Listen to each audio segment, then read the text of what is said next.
Welcome everybody to session 19 of my Pillars of Eternity Lorethrough, being recorded on June 11th, 2023. Real quick before I get started here, anybody who might be watching this, you might have been a little bit annoyed with me because I kept getting hit with traps for quite a few sessions now.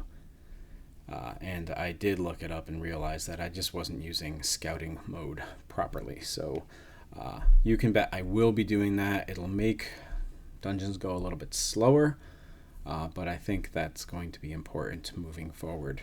And because of what this is, I have been lightly editing sessions to cut out loading screens if I hit the mic and it's just kind of a silent moment and waiting moment. I'll try to cut that kind of stuff out, but I can't go through and edit too much of dungeons and stuff like that just because I'm moving slowly through them. So hopefully that's okay, that I'll be moving a little bit more slowly through dungeons now because I'll be utilizing scouting mode and hopefully picking up some more traps.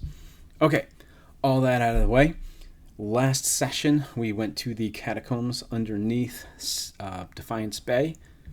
I think I said that we were missing Deerwood History Part 2 as far as books go, but it's actually Part 3 that we're missing. So hopefully on the lookout for that. There was, underneath the catacombs, there was also a entrance to a Temple of Woodica that I believe is one of the next places we have to go for story reasons. So I didn't go under there yet.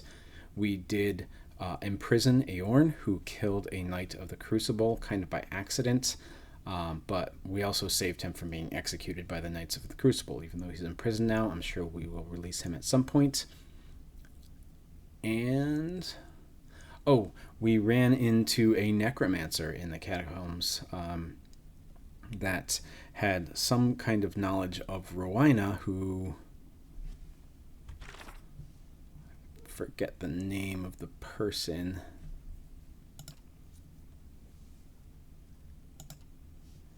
Dalton was looking for Rowena. There was an old romance, and he thought that she was dead, but he had a feeling that she was alive under the catacombs. So I'm sure the necromancer there has used her body to reanimate or something like that. Okay, so let's go. All right, then. I think it's time to explore more of Defiance Bay.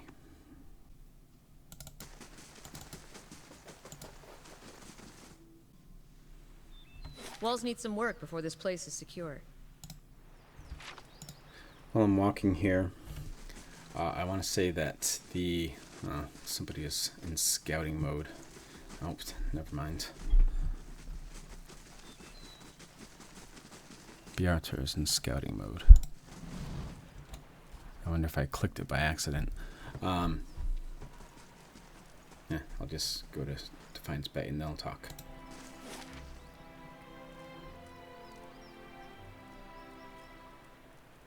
Actually, we can go... Let's go to First Fires first. The West Curtain Wall construction was completed. Did you and he get along? We got along how brothers do. He used to throw water on me to wake me up in the morning. I used to fill his boots with stinging ants. My own brothers and sisters are doing very well for themselves, back in Tekoa. I don't know that they'd search for me if I were killed so far from home. Brothers can be funny. I bet you'd be surprised how far they'd go. Okay, sorry, I just wanted to listen to that conversation between Eder and Kana. So, while I'm looking at my stronghold, the trailer for Avowed was just released, the gameplay trailer.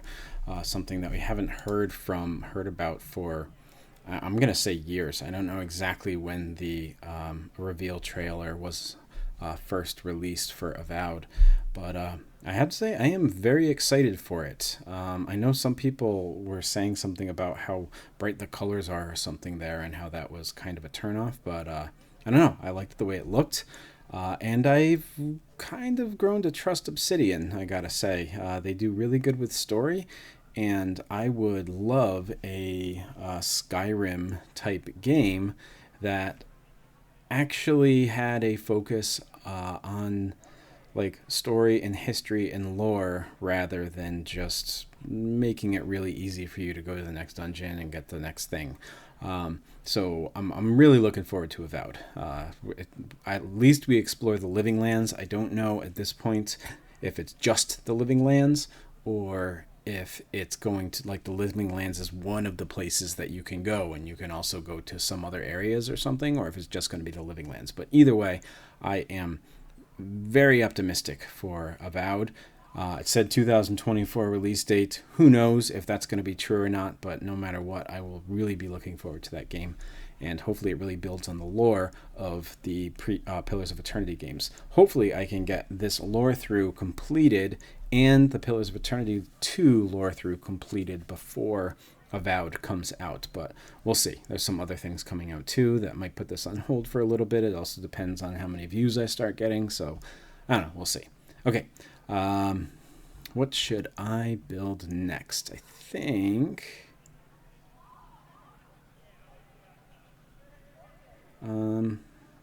let's build the library, and then I can get a lore bonus on resting at Bright Hollow. I wonder too if there will be some books that we can read if I build that. Okay. Of course. So we are at First Fires now.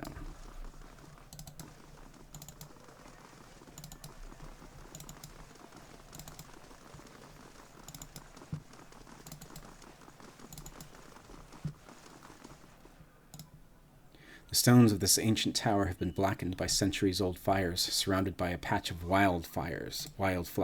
It looks like a memorial.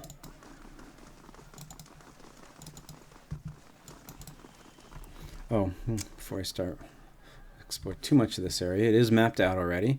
Here is the Ducal Palace, which I believe is where we have to go to settle this dispute that somebody has on my land in Caed Nua. We have the Crucible Keep here. I'm going to assume that's where the Knights of the Crucible are. That's the path to Brackenbury. This is the Temple of Woodica, which we also found a entrance to the Temple of Woodica under the catacombs. This is the path to Ondra's Gift, another area that is somewhat flooded. The Vailian Embassy, Vailia and Old Vailia is another area in this world. And finally, the path to Heritage Hill. So it looks like all of these buildings that we go into are going to be a lot of rich things. So I'm not going to try and explore the area first. We're just going to go right for the Ducal Palace, I think. Politics, infighting, greed, and a shrine to Margaret as well. Her clergy belongs there.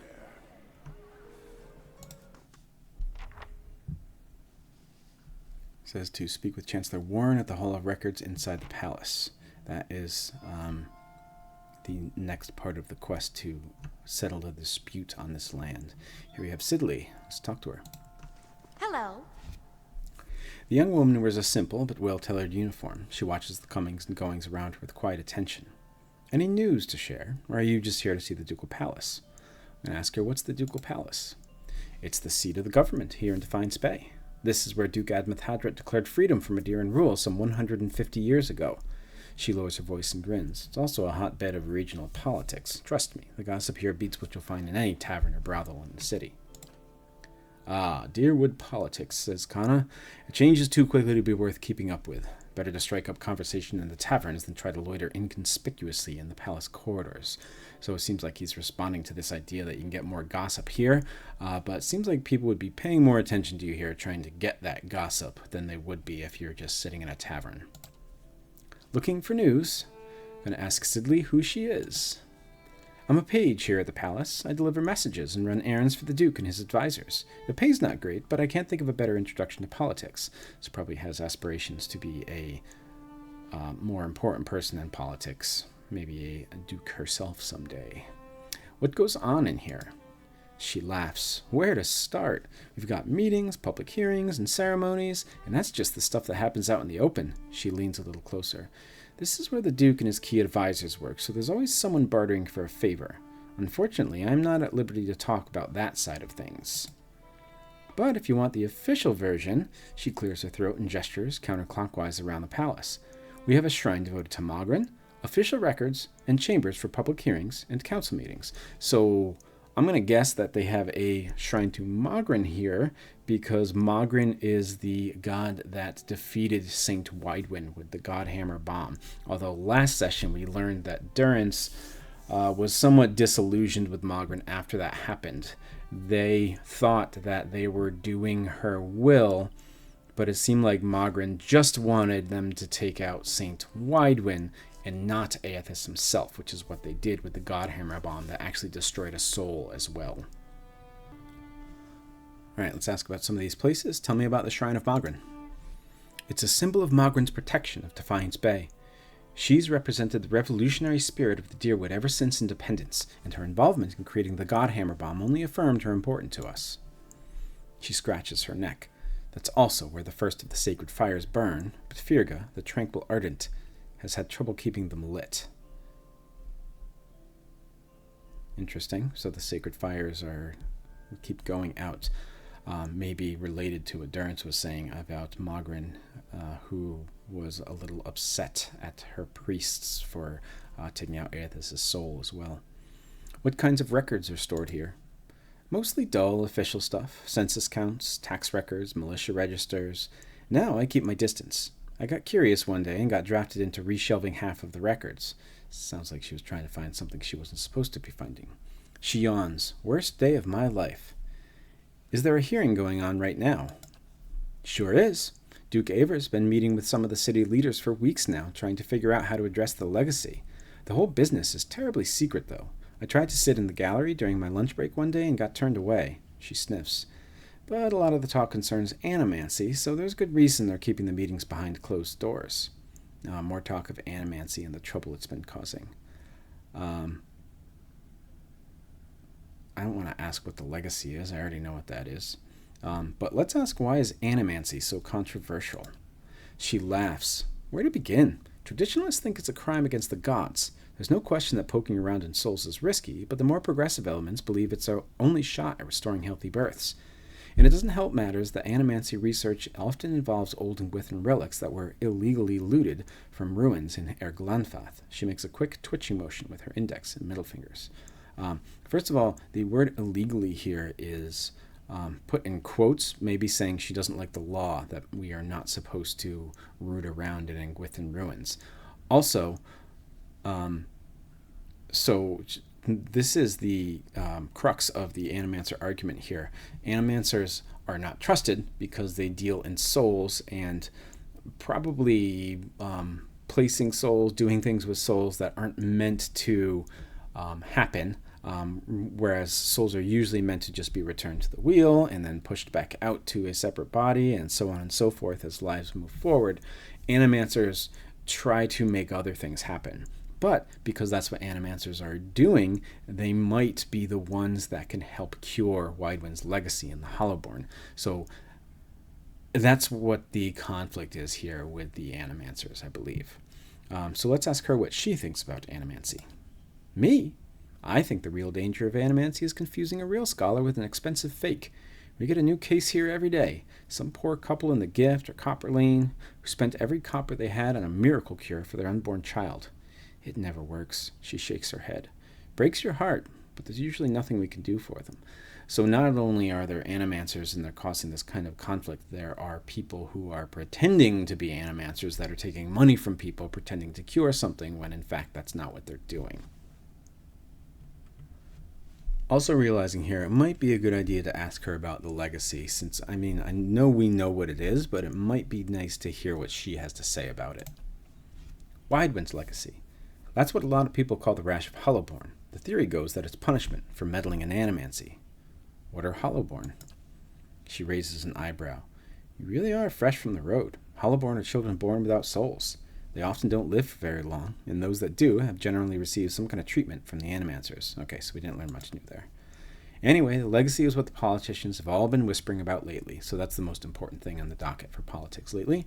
Let's ask her about something else. Tell me about the current Duke. That would be Avar Wolfgren. Don't let the title fool you, though. Our dukes have been elected since independence. Some find Duke Avar rather coarse. He's a frontier noble. Personally, I think a rough and tumble type is just what Defiance Bay needs. Goodbye.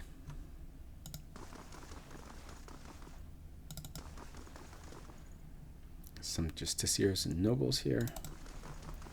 Here's Firga. Most bright Magrin, transform us with your flame, she says. A stone figure of a warrior gazes toward her raised hand. It's empty, but the palm and fingers are blackened. Let's talk to Firga. Hail, traveler. Firga. The woman's head is bowed as her lips move in prayer. Just as you approach, you catch her glimpsing at the statue near her. She notices you and forces a smile. Praise be to Magrin, and welcome to her temple. How may I be of service? You seem upset. Let's first ask her temple. I thought this was a palace. It's both, really. It's the palace from which Dugavar governs, but it's also a place of honor and worship for Magrin, the goddess who led us to independence and who has always watched over our city. Her smile falters. You seem upset. What's wrong? Her shoulders slump. This is about the fires, isn't it? She puts a hand on her shoulder.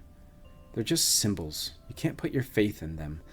Talking about the supposed sacred fire that is not lit right now. Maybe like this urn is where that would happen, or maybe it's the outstretched hand of this statue here. I'm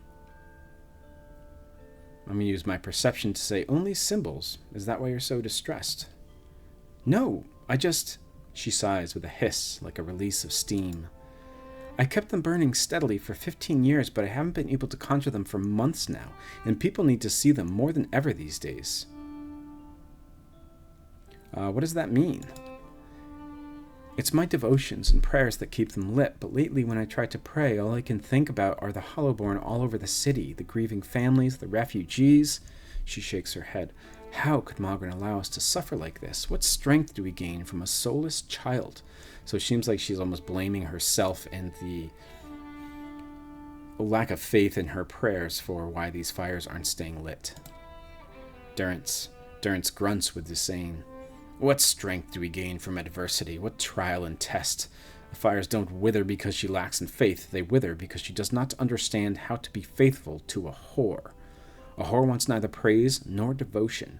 A whore wants to be compensated for her services, and Magrin is paid and pleasured in sweat and struggle and pain. This mewling imbecile is unworthy of Magrin's womanly heat. Pleasant as always, Durance, thank you. And this has shaken your faith, I'm going to ask her. Firga nods, running her hands through her hair. But I believe Magrin may be speaking to me again. She frowns and casts a quick glance in your direction. You don't seem like the type who has much for mysteries of the faith, but I can't think of any other way to explain this. Lately I've been seeing visions, a place in the wilderness with pools filled with sunbursts of color, strange falls that seem to rise in the heavens even when they splash into the earth. She raises her hands as if framing an image of her vision, and behind the falls is a cave, filled with fire and heat and danger, and some token of my goddess. I know there's something there, but where it is or how I'd get there, she shakes her head. I've been meaning to ask around at the expedition hall to see if anyone recognizes the description. To be honest, though, I don't know what I'd do even if I found the place. So we're looking for some place hidden behind a waterfall that is filled with fire and heat and danger. Durance says. Worthless like so many of Magrin's flock, afraid of her god's tests. If Magrin speaks to her, it is to hasten an end to a hypocrite's life, and this vision is surely a death trap for the weak. What's the significance of the sacred pyres? They symbolize Magrin's power and guidance, and right now, the people of Defiance Bay need to be assured of her presence. She crosses her arms, staring at the statue. Our neighbors in the Vailian Republic see us as superstitious, but we're just sensitive to the signs and warnings of the gods. Something else? I'd like to know more about the temple here. Magrin is the most revered goddess among us dear Woodens, so it's no surprise that her temple is part of the ducal palace. Her fires symbolize trials, revolutions, and the blazing of new paths, all of which are important to us. She gestures to the statue. This is the first of the sacred pyres. When this is lit, so are the rest around the city. Okay. So it must be that hand there that's lit, and then the other ones around the city are also lit when it's lit. Goodbye. New quest, Cinders of Faith. Firga, tranquil Argon of Magrin, has had her faith shaken by the Hollowborn crisis in Defiance Bay. As a result, she's been unable to keep the city's sacred fires lit. They're a symbol of triumph and protection, and they're more important now than ever. She's had visions of a cave with multicolored pools and a rising waterfall. So she thinks there's something there that could help. And it says someone in the expedition hall might know, wherever that is. Travel to the cave from Firga's vision.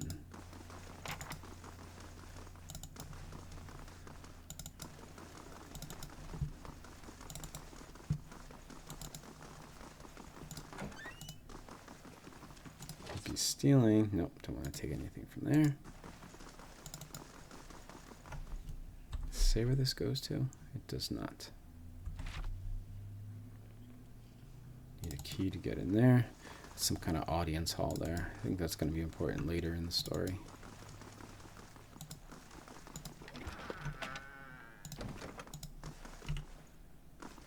Some gold and a potion there. Proper key. So many refugees come here fleeing the legacy. I doubt they realize it struck us too. So we have here Marshal Forwin, Chancellor Warren, and the Records Keeper. Let's look in these bookshelves first. We have excerpts from the Sermon of Struggle. I don't think we've read that one yet. Those Lost in the Flood. Haven't read that one yet. Let me take a note of those. Actually, we have read excerpts from the Sermon of Struggle, so let's read Those Lost in the Flood right now. I never expected to see a massacre such as this in my lifetime. I was in my study, trying to pack up important documents for the evacuation, never dreaming the Edirans would act so drastically. It was my wife, Nailak, who first heard the cracking of the levees. We climbed to the roof when the water reached the top of the stairs. My 3 children, Nath, Lilbelsa, and Kier, we held.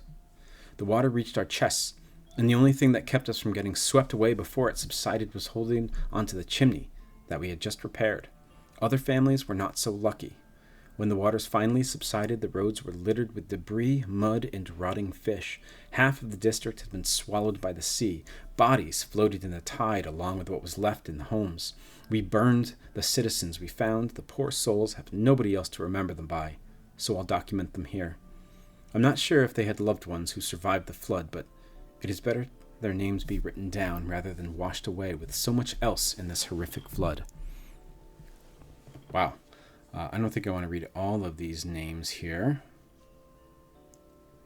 but this is a list of people who were lost in the flood, and I am going to guess here.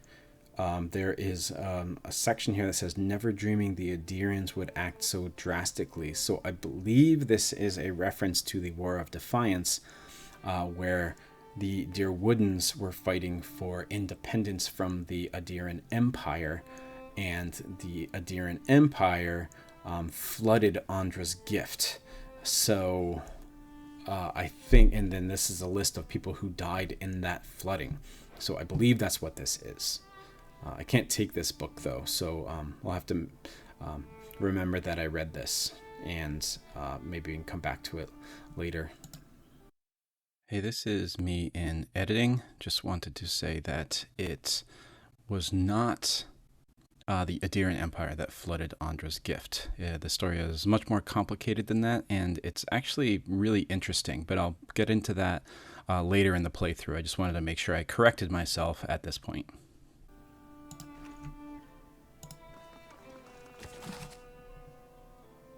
The Doty Burglar, a Dirwooden Farce Part 2. I'm just going to make a note of that one right now, and then maybe when we find Part 1, we can come back and read Part 2. Man, you should see my running list of books that I have right here. I had no idea. I mean, I knew there were a lot of books to read, but I had no idea there were going to be this many, and I know that it might not even be half done already, so I'm impressed. Okay, so we got to come back to that. One more bookshelf over here. And there's the Doty Burglar, A Dear Wooden Farce, Part 1. So let's read it. Characters, in order of appearance: Belmis, the Doty Burglar; Torfel, the man of the house; Clanna, the lady of the house; Pafenda, the maid; and Erebi, an important visitor. Setting: interior. The sitting room of Torfel's house. Night. The stage is dark. The door to the room opens and Belmis enters, holding a candle. He walks slowly through the room, picking up items, examining them, and replacing them. Presently, there is a noise off stage. Belmis freezes and listens. Torfel off stage. Enough of this nonsense. I told you we would be returning early. Clanna off stage. You said early. You didn't say we'd be inexcusably rude. So these are the owners of the house. The voices are approaching the door in the sitting room. Belmis extinguishes the candle and hides behind a chair at the end of the stage opposite the door. The door opens. Torfel entering, followed by Clanna and Pafenda, the maid, voice even and controlled. This meeting is very important, Clanna, my little cowslip. Erebi is taking this meeting himself. This is unheard of. Clanna. But Torfel. Torfel. Not another word. Belmis's head appears over the chair during this exchange. He watches the three interact. When Clanna talks, he is entranced by her. Torfel.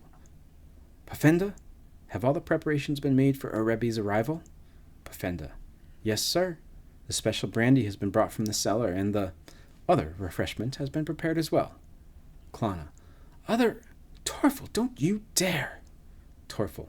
If that's what it takes, Clanna, that's what I'll do. Now, go prepare yourself for Erebi's arrival. We must all look our best. This contract must not fail.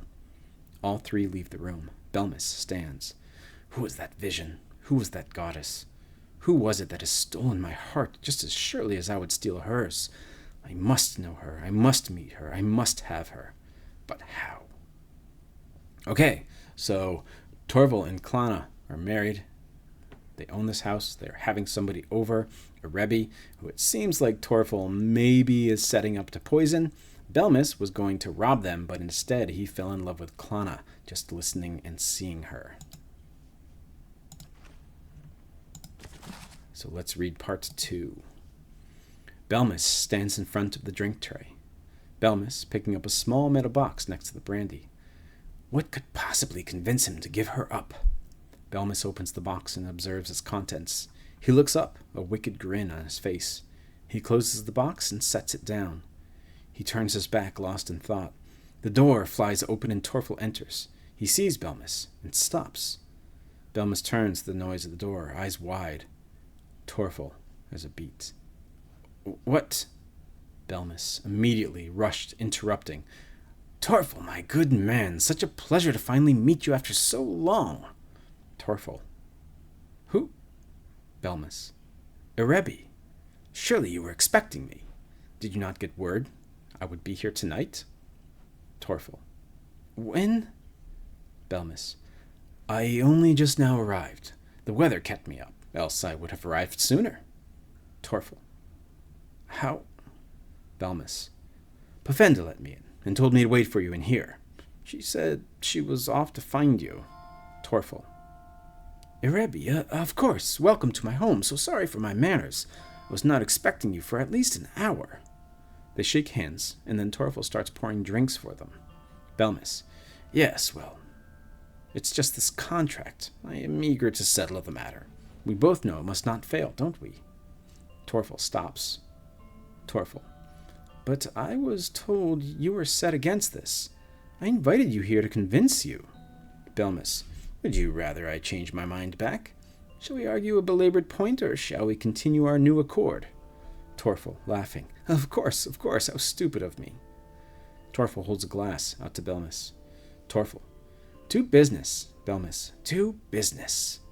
Belmis sets the glass down and picks up the box. He opens it and sticks his finger inside. It comes out with a dark paste on it. He reaches towards Torfel's mouth. Shall we celebrate properly? Oh, no, I never touched Sveth. But I knew you were partial to it. By all means, go ahead.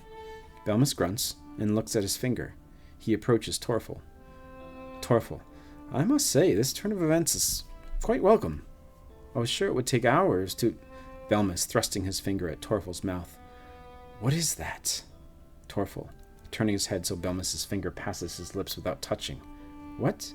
Belmus, sighing. Oh, nothing. My mistake. I was sure I saw something. Belmus walks around behind Torfel and approaches him from the other side. Torfel. I was sure it would take hours to convince you to see things from my side. It does my heart good to... Belmus, thrusting his finger to Torfel's mouth again. There it is again? Torfel, turning his head so Belmus's finger passes his lips without touching. What? Where?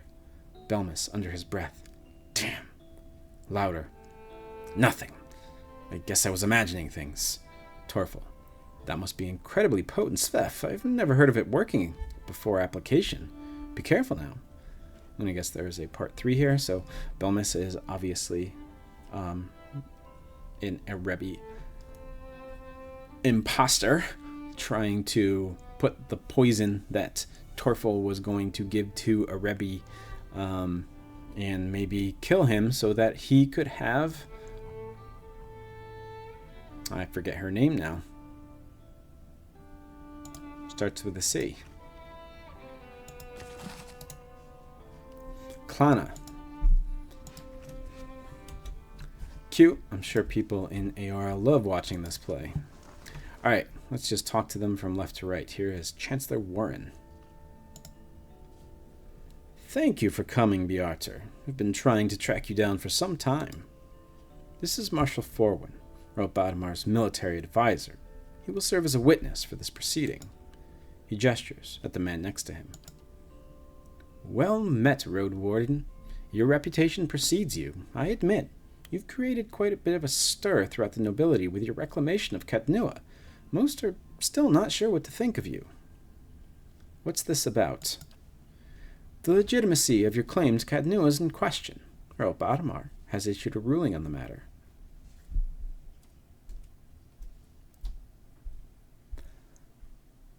Caed Nua was abandoned for over a century, and I've claimed the land through strength of arms. My claim is legitimate. If there were no other claimant, you would be correct. Unfortunately, this is not the case. Chancellor Warren. All will be made clear once Lord Gathbin arrives. Do you have any questions for me while we wait? Tell me about Earl Badamar. Earl Badamar comes from an esteemed line of lords that rose to prominence after the War of Defiance some 150 years ago. The Deerwoods consist of 7 earldoms. The Badamars govern the northern earldom, known as the Grasp. As to the current Badamar, he is as fine a man as I know. It is an honor to serve him. Tell me more about the Grasp. The Grasp is now the largest of the 7 earldoms after it consumed the pre-war earldom of Yenwood. It encompasses notable settlements such as New Homar, Girin's Grasp, Gilded Vale, and, of course, Caed Nua. Yenwood? When the Deerwood was a mere colony of Eder, it was divided into 9 earldoms. When the Adirans were defeated and then ultimately driven out, 2 of the earldoms were absorbed and borders were adjusted. The Yenwood was one such earldom. So giving us a history lesson here of the Grasp, which is where Radric's hold probably was, in Gilded Vale and Caed Nua as well. What do you know of Gathbin? While I've met him but once, it was ample time to determine the character of Lord Arlider of Gathbin, or lack thereof. He is descended from an old Aediran line that predates the War of Defiance. His great-grandfather, Rannig Gathbin, was the Earl of Yenwood during the war, that is, until he was stripped of his lands and driven out of the Deerwood. I have other questions. Do you know which way Earl Badamar has ruled?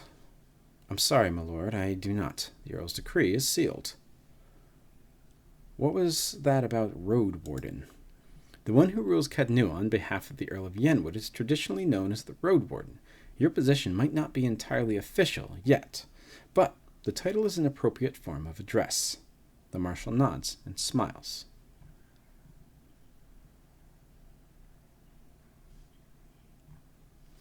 Okay, so this place, Yenwood, it seems like this Gathbin person thinks that he is the proper ruler of it and would like to be the road warden. Earl Badmar is the person who is going to make the ruling on whether or not our claim is legitimate. In fact, that blade you carry was forged by the very first road warden, the blade of Yenwood, actually. He gestures at the sword at your side. I've heard that the Whispers of Yenwood is only ever found by those meant to rule Caed Nua. I don't have any more questions. Your timing is impeccable. Here comes Lord Gathbin now.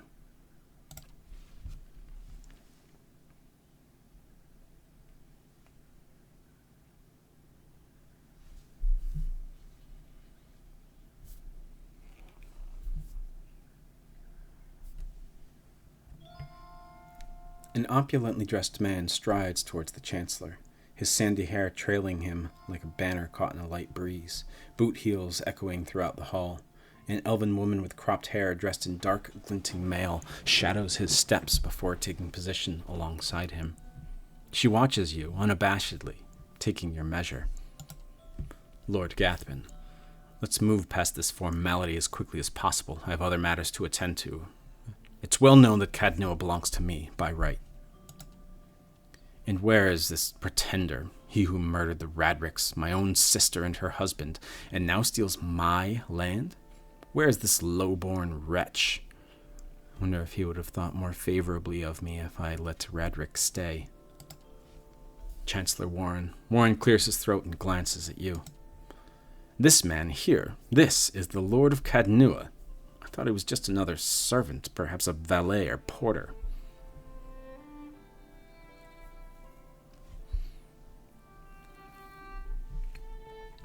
So either I kind of dismiss him and say everyone who owns their keep raise a hand, go on, don't be shy, or can we get on with this, please? That's what I'm going to do. Can we get on with this, please? Warren breaks the seal on the scroll and unfurls it. Regarding the matter of the Gathbin claim on Caed Nua, Earl Badmar finds that the Gathbin claim was never relinquished. By law, Caed Nua is the rightful property of the Gathbin family. I knew it, Gathbin smirks at you triumphantly. I am not yet finished reading, my lord, Chancellor Warren says. Gathbin rolls his eyes and motions for the Chancellor to continue. Chancellor Warren, however, the Earl recognizes Bjarte's part in reclaiming Caed Nua, a site that has stood abandoned and even, some would say, cursed for over a century. Before Caed Nua is returned to the Gathbin family, the Earl has decreed that Lord Gathbin will provide compensation in the form of... Lord Gathbin, absolutely not. Gathbin folds his arms, a defiant scowl on his face. My lord? Warren raises his eyebrows. The amount is quite reasonable, and a requirement for your land to be returned to you. If you'll just allow me to finish, I'll not pay a single copper to this miscreant for my ancestral land. Do you think I'm blind to the Earl's motives, lackey? He thinks he can send a message with this insult? This is Lord Gathbin. I have a message you can send that son of a whore. Gathbin raises an open hand as the Chancellor shrinks from him, arms raised in defense. I'm going to grab Gathbin's arm.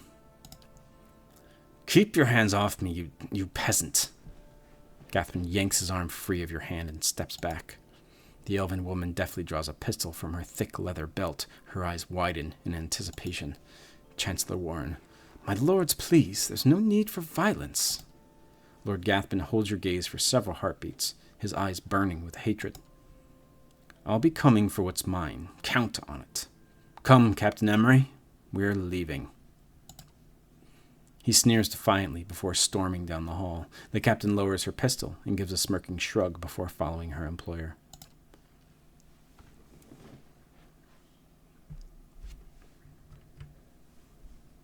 Well, I can't say Gathbin's reaction was entirely unexpected.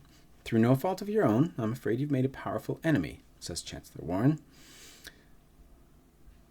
I've dealt with much worse. I hope you're right, Warren smiles thinly. In any case, Caed Nua now officially belongs to you since Lord Gathbin has rejected the Earl's decree. He hands you a deep blue scepter which looks to have been carved entirely out of sapphire. Here. This belonged to one of the old lords of Caed Nua. By right, it is yours now. You have gained an item. Gerd Hewen Stennis added to inventory. Gonna have to look for that.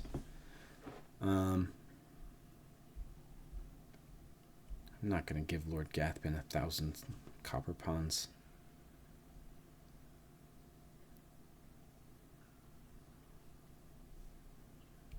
Yeah, I'm going to say please extend an invitation to Lord Gathbin to feast with me within the halls of Caed Nua. There's no need for us to be enemies. That's a generous offer, says Warren, and I'll make sure it reaches Lord Gathbin. It was a pleasure to finally meet you, my lord, Warren bows. Perhaps we'll speak again under more pleasant circumstances. Farewell, Bearter. The marshal nods at you and leaves. So that probably could have gone worse, but now we have an enemy in Gathbin. I'm going to assume that... Okay, so that was completed. Task completed, a call to court. I am going to assume that Gathbin... Oh, Bound and Buried added. The quest expires in 3 days. Huh. I don't think Gathbin's going to accept our offer. But what is this quest here? 15% experience, binding rope, 150 to 300 copper and treasure, minor item. Superstitious folk near Road's End have been acting on a rumor that the hair of a dead virgin was bound and buried alive, can cure a hollowborn. Not only has it resulted in horrific attacks against young women, but unscrupulous merchants have taken to selling bits of hair to those who don't have the stomach to perform the act themselves. Road's End's local thanes have assigned agents to root out the problem, but they've had little success. I don't think I can assign anybody.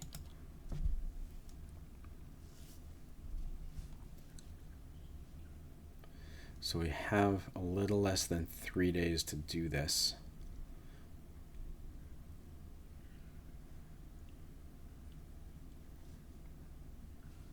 So I don't know.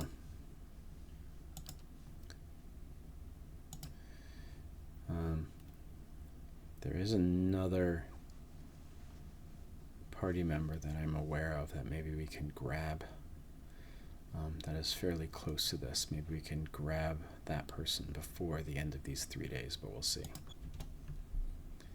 We have a records keeper here that we haven't talked to yet. Welcome. A taciturn man with graying hair pores over a tome he's just withdrawn from one of the shelves. He glances up at you with baggy eyes. Yes? Is there something I can pull for you? I'm looking for militia records from the time of the Saints' War. Trying to find out what happened to someone. This is for Eder here. The man clears his throat. We've had a number of inquiries about such information. I'm afraid we've had to bar access to the public. Seems there are still quite a number of folk in Deerwood who bear ill will toward Raed Sarens. It would be irresponsible to surrender their names to just anyone. Many came to settle here as refugees.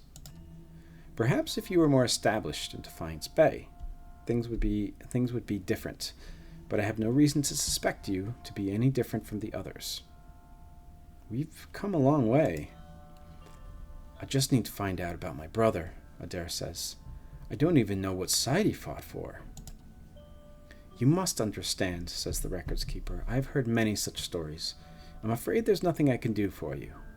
Farewell. So I think that means that we have to up our reputation in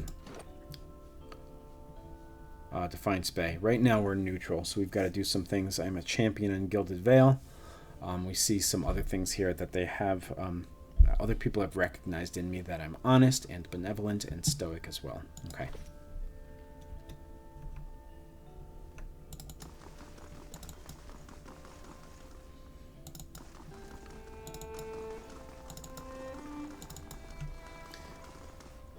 So...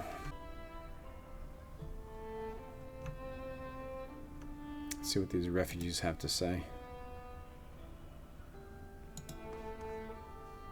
Oh, nothing.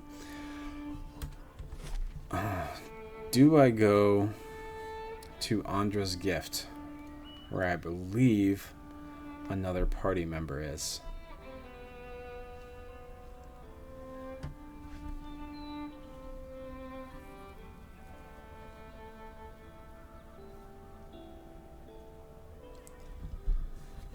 Let's do that. Still have things to do in First Fires, but I want to see if maybe I can be cool to do one of those quests there from the stronghold.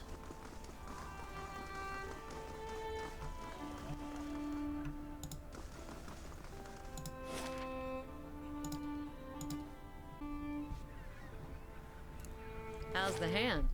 Turning purple. I'd have to cut it off. I warned you not to pet him.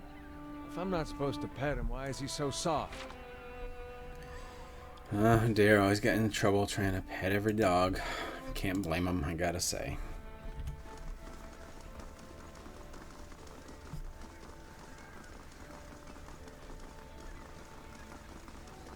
I would love to have a pet fox. Itumak is so cool. God's damn that son of a coon. There she is. Pallegina. The angry woman clenches her jaw and stares out toward the harbor with glimmering golden eyes. Eventually sensing your presence, she turns her feathered head towards you. Want to run it down on its luck, Vailian Trading Company? If you have more than half a brain, you could really do something with it. She clenches her jaw and continues quietly. As long as you're willing to clean up a few bloodstains.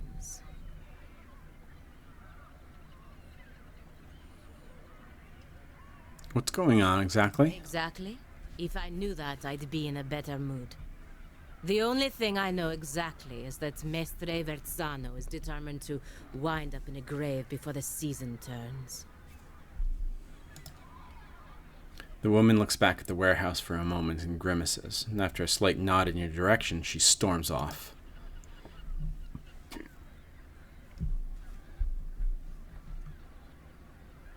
Let's see what's going on here. How do you do? Come on, take a look at my wares. Exotic goods shipped straight from the republics of Old Valia. Show me what you have for sale. Dragon egg.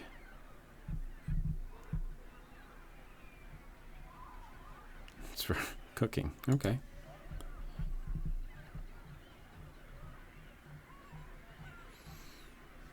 A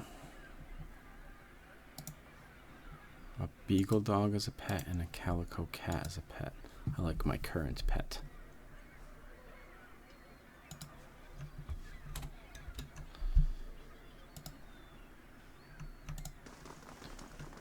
Alright, let's see if I can find Pallegina. This is the Vailian Trading Company.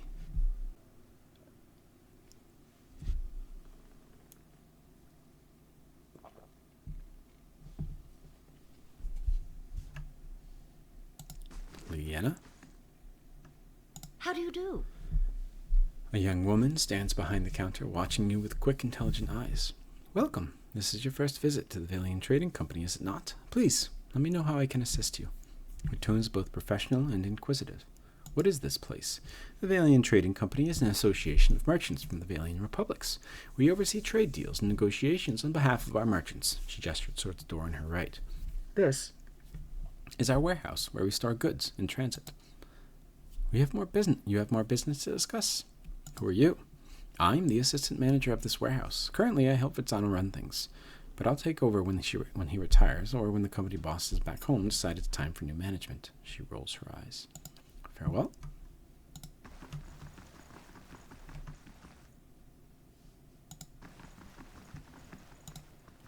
Bundle navigation charts and nautical maps. Go there. Esteemed Meister Verzano, while your ambition would dignify any son of the republics, your methods do not. The dukes have asked once that you see the business interests of all the republics. They are not given the asking twice. Vicente Agasti. A shipping manifest listing the cargo of the Principa Me Chiamena. 400 shark skins from Rautai, 20 bales of blackwood from the Living Lands, and 6 dozen barrels of Eder ale.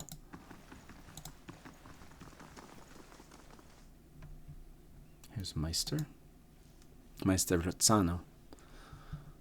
A man stands in the corner of the warehouse directing traffic. Gems wink from the many rings in his fingers as he points and waves to the laborers. His silk clothes, though finely embroidered, aren't new.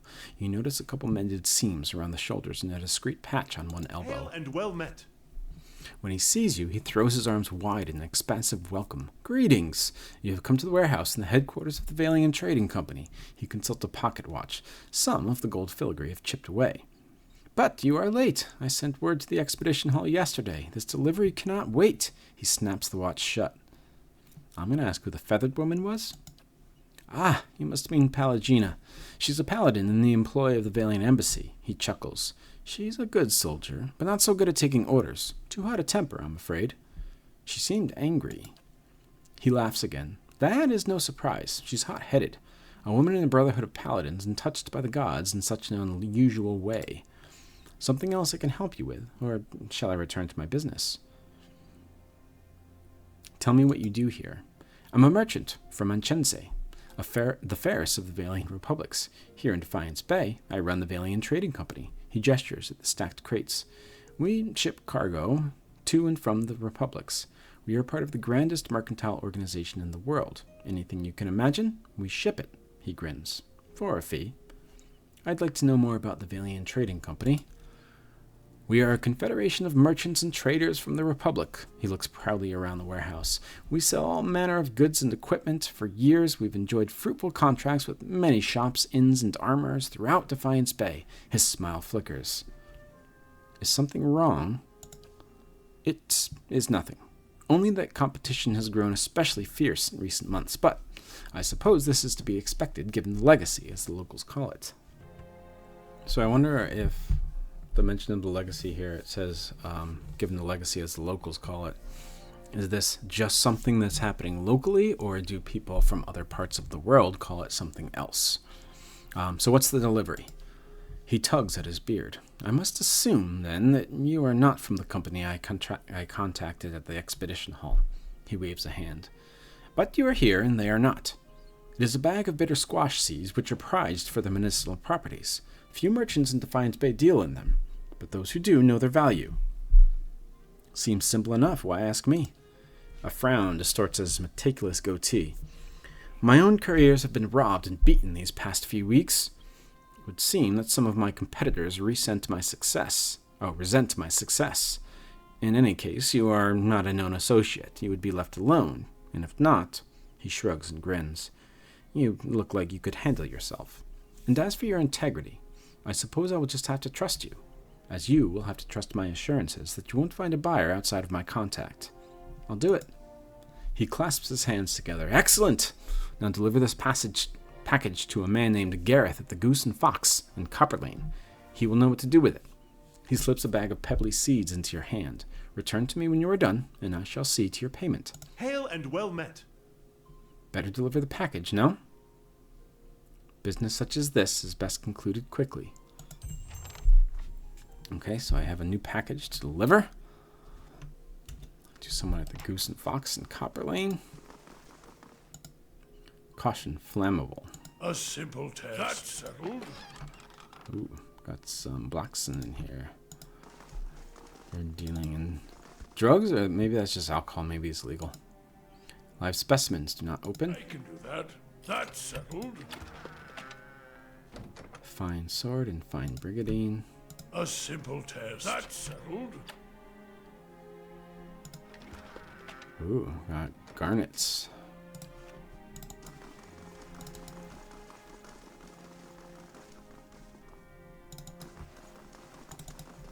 Where did Pallegina go?